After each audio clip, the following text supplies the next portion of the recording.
ये समस्त संसार पंच तत्वों अग्नि, जल, पृथ्वी, आकाश एवं वायु के संगम से निर्मित हुआ है। जिस प्रकार मनुष्य की देह का कोई भी एक अंग यदि अपना कार्य करना बंद कर दे तो उसकी सारी देह असंतुलित हो जाती है, ठीक उसी प्रकार पंच तत्वों में से कोई भी एक तत्व यदि अपना कार्य करना बंद कर दे तो यह सारी सृष्टि असंतुलित हो जाती है।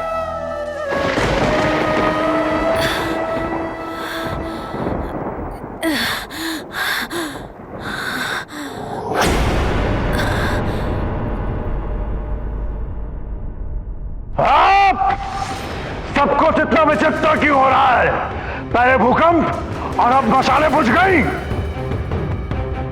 कोई तो बहुत बड़ी घटना घट रही है सृष्टि में, अन्यथा इतनी उथल पुथल कैसे हो सकती है? लंकेश, कुछ तो विचित्र हो रहा है सृष्टि में, जिसके कारण श्वास लेना भी दुभर हो गया है। हाँ दशानन, ग्रहण के बाद से जैसा सब कुछ घट रहा है वैसा पहले कभी नहीं घटा। मुझे भी श्वास लेने में कठिनाई हो रही है। किंतु क्यों? यह समय धरती पे प्रलय।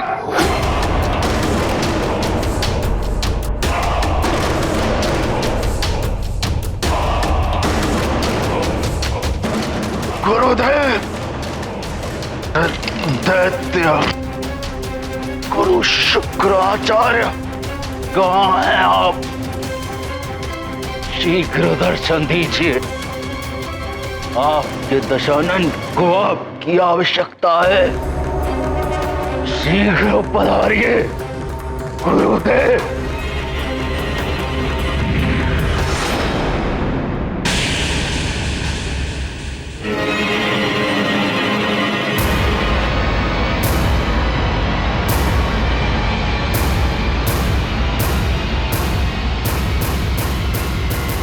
गुरुदेव, ये क्या हो रहा है? पूरी सृष्टि में ये क्या उथल पुथल मची हुई है? श्वास लेने में भी असहज हो रहा है।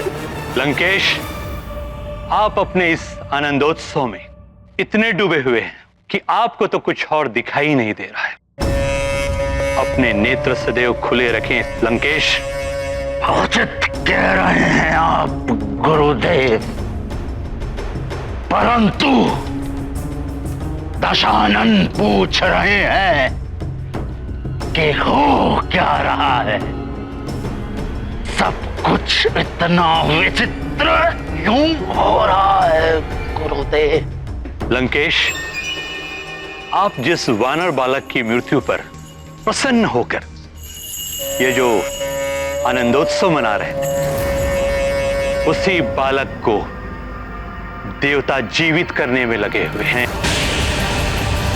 प्रकृति का विधान और सृष्टि का भविष्य दोनों आपस में टकरा रहे हैं लंकेश, और यही इसका परिणाम है कि इतनी उथल पुथल मची हुई है।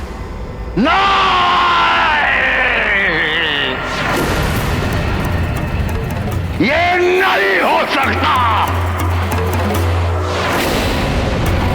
देवताओं, इसका मूल्य चुकाना होगा तुम्हें, दंड भोगना होगा दशानन रावण का।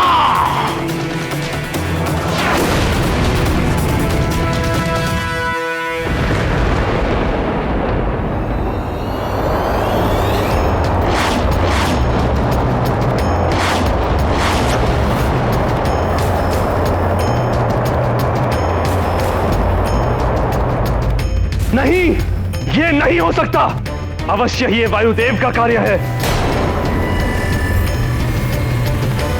वायुदेव, आप ऐसा नहीं कर सकते।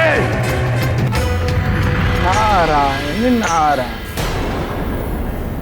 उन्होंने तो ऐसा कर दिया है इंद्रदेव। उन्होंने अपने सारे मरुद संसार से वापस बुला लिए। देख लीजिए अपने नेत्रों से, संसार भर में कैसी त्राही त्राही मची हुई है। प्राणवायु समाप्त हो रही है संसार। पशु पक्षी ही नहीं, मनुष्य भी अचेत हो रहे हैं, वनस्पति सूख रही है। और यही नहीं, अपने देवताओं की दशा ही देख लीजिए।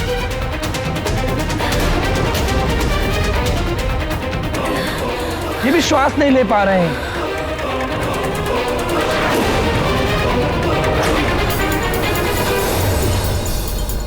ये सब आपके कारण हो रहा है देवराज। अभी भी समय है, मारुति को जीवन दान दे दीजिए, अन्यथा बड़ा अनर्थ हो जाएगा। होने दीजिए अनर्थ देवर्षि। देवराज इंद्र का न्याय अडिग है। कुछ भी हो जाए, यह निर्णय नहीं पलट सकता। देवराज,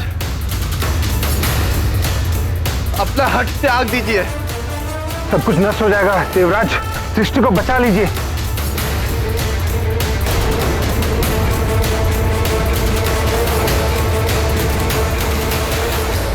पुनः सोच लीजिए देवराज।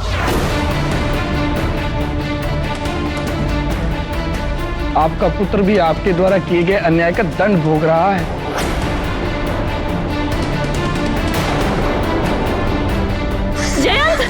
जयंत, जयंत मेरे पुत्र, संभालो स्वयं को। हम देवता हैं, वायुहीन होकर भी हमारी मृत्यु नहीं हो सकती। अमृत पान किया है हमने, ये देह ना रहे तब भी हम जीवित रहेंगे। हम सब अमर हैं। इस स्थिति का साहस के साथ सामना करो पुत्र, तुम्हें कुछ नहीं होगा। आपका ये अभिमान अनर्थ का कारण ना बन जाए देवराज। देवराज होने के अभिमान में इंद्रदेव ने वायु की उपेक्षा की। परिणाम स्वरूप वायुदेव ने अपने सभी मरुतों को बुलाकर यह सिद्ध कर दिया कि वायु के बिना इंद्रदेव ये संसार नहीं चला सकते। इस संसार में कोई भी तुच्छ नहीं है, सब अपने अपने स्थान पर संपूर्ण है। इसीलिए हमें अपने पद, ऐश्वर्य और समृद्धि के अभिमान में आकर किसी को तुच्छ नहीं समझना चाहिए और ना ही किसी की उपेक्षा करनी चाहिए। मैं भी देखता हूं इंद्रदेव, कैसे बचाएंगे आप इस सृष्टि को। अब तो आपको भी आभास हो जाना चाहिए कि यह सब कुछ आपके ही अहंकार का परिणाम है।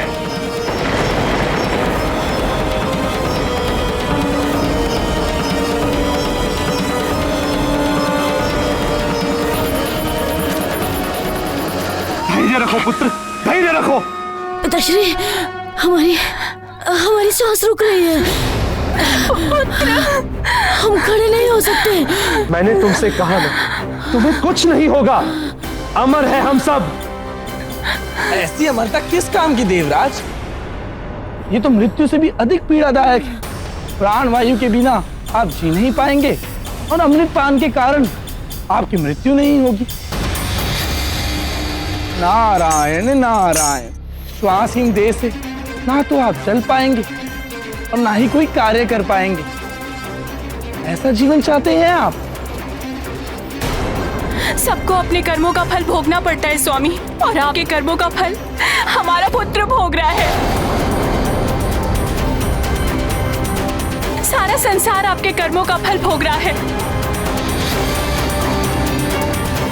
भूदेवी क्षुब्ध हो उठी है। एक माँ की हाय मत लीजिए स्वामी। एक माँ की संतान के प्रति ममता उसे वो शक्ति प्रदान करती है जिसके समक्ष दैवीय शक्ति तुच्छ है।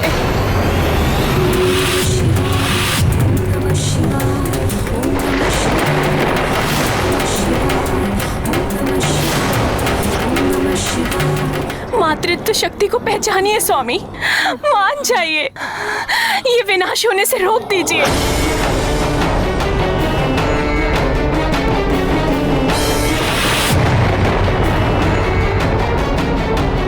देवराज, मान जाइए, अपना हट त्याग दीजिए।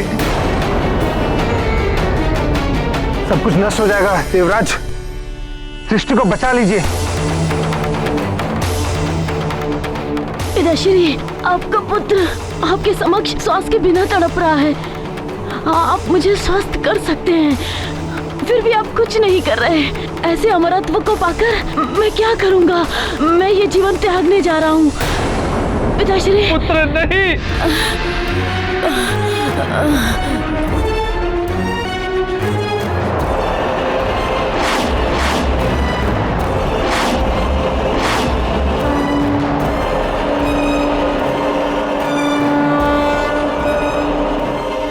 मात्र अपने नियमों का पालन कराना आपका धर्म नहीं है स्वामी।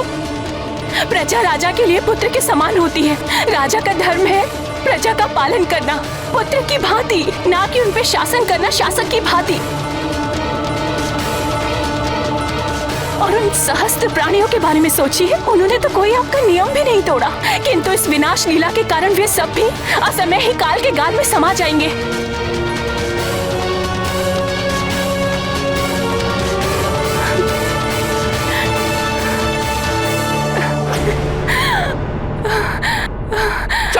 पुत्र, उठो पुत्र, पुत्र उठो।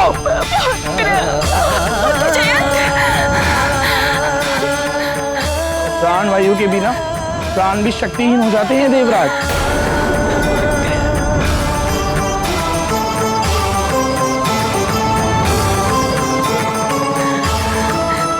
नहीं, ऐसा नहीं हो सकता। मैं ऐसा नहीं होने दूंगा। मेरे पुत्र, तुम्हें उठना होगा।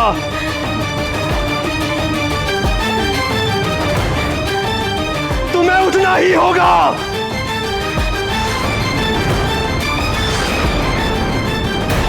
अब इंद्रदेव वज्र से किसके प्राण हरने वाले हैं?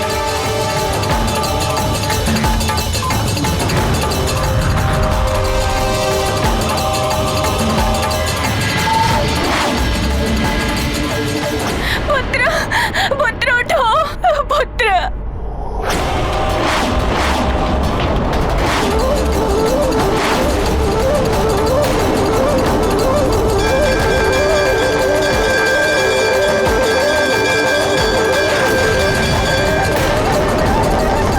हे महादेव, लौटा दीजिए एक बार को उसका पुत्र। मारुति को पुनः हमारे पास भेज दीजिए। कृपा कीजिए प्रभु।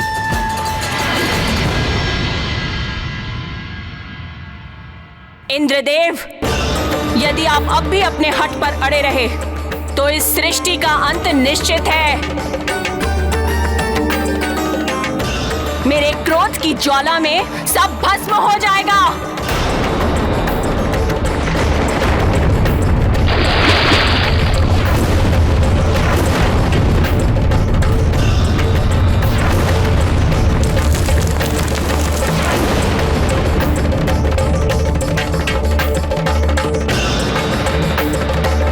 तो भूदेवी के कारण ये सब हो रहा है।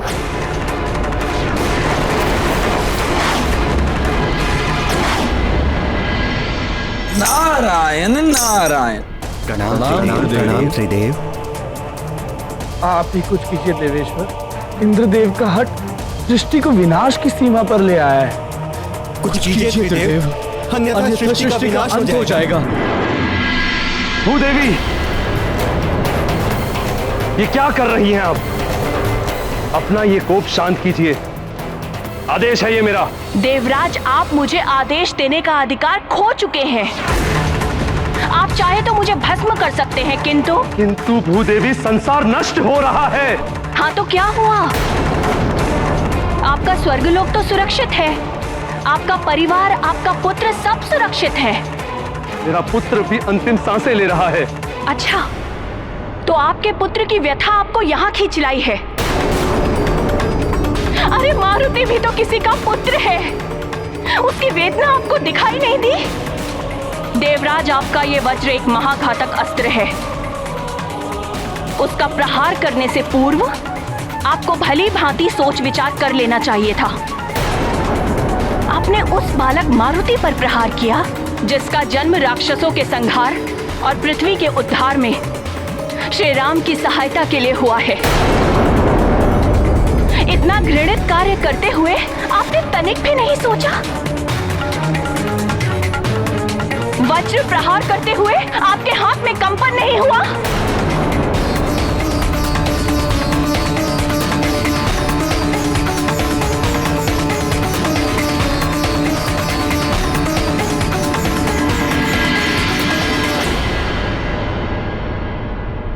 अब तो अपना ये कोप शांत कर लीजिए।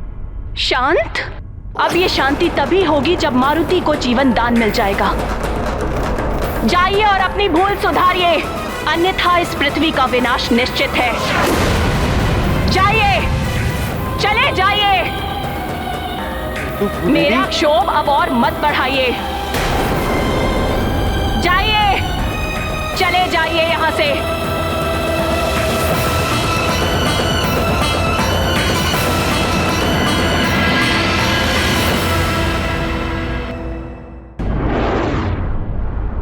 हे जगत जननी माता पार्वती, माता लक्ष्मी, माता सरस्वती, मेरा पुत्र जयंत जीवन के लिए तड़प रहा है। कुछ कीजिए माता, आपका ही आसरा है। अपने पुत्र की वेदना आपको यहाँ तक खींच लाई। किसी और के पुत्र की पीड़ा और उससे बिछड़ने वाली माँ की व्यथा का आपको आभास तक नहीं है। क्षमा करे माता, मुझसे बहुत बड़ी भूल हो गई है। पुत्र को खोने की पीड़ा का आभास अब मुझे हो गया। इंद्रदेव, अपने पुत्र की पीड़ा से तो सभी व्यथित होते हैं, किंतु जो सभी के पुत्र को समान दृष्टि से देखे, उनकी पीड़ा में स्वयं भी द्रवित हो जाए, वही सच्चा राजा हो सकता है। चाहे वो धरती का राजा हो या स्वर्ग का। आप सत्य कह रही हैं देवी। मैं अपने कृत्य पर लज्जित हूं। इंद्रदेव, हमारे लिए जैसे आपका पुत्र जयंत है, वैसे ही अंजना का पुत्र मारुति।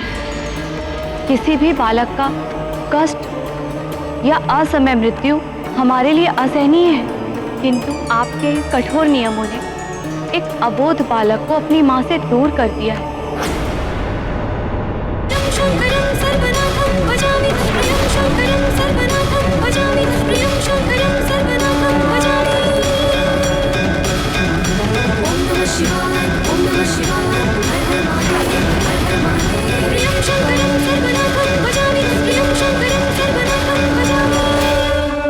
उस मां की करुणामयी गुहार ने समस्त मातृत्व शक्ति को संतप्त कर दिया है।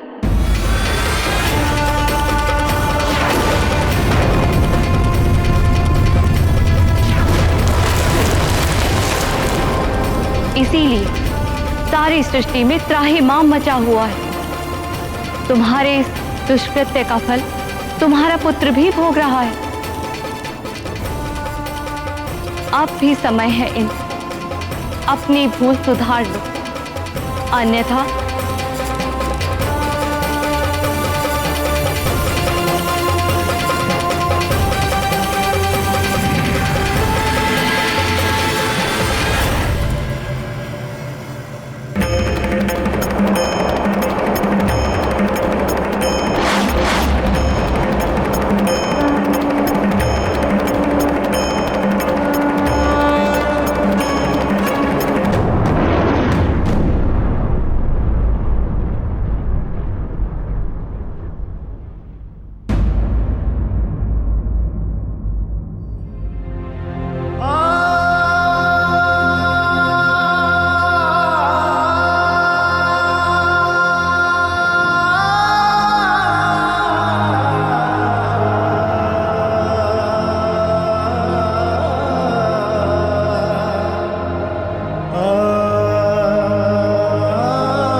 महादेव, क्षमा प्रार्थना के साथ निवेदन कर रहा हूं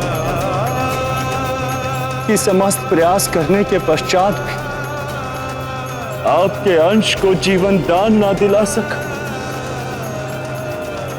मारुति की मां को दिया हुआ वचन ना निभा सका। इसीलिए मैं योगा अग्नि में जलकर स्वयं को समाप्त कर लूंगा और साथ ही मेरे समस्त मरुदगण भी भस्म हो जाएंगे, भस्म हो जाएंगे, भस्म हो जाएंगे।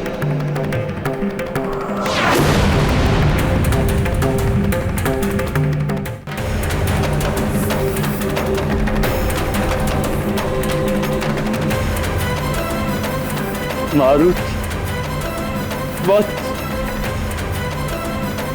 क्षमा कर देना मुझे पुत्र।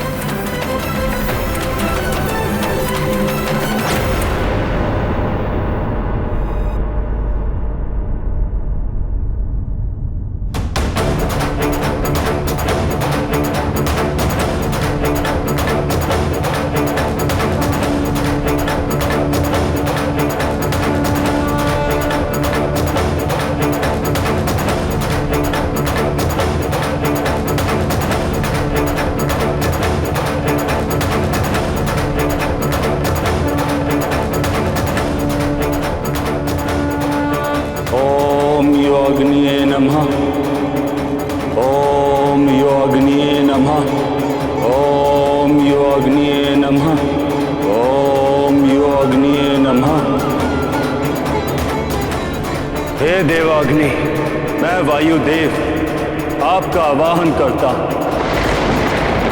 प्रकट हो देवाग्नि, प्रकट हो योगाग्नि, प्रकट हो।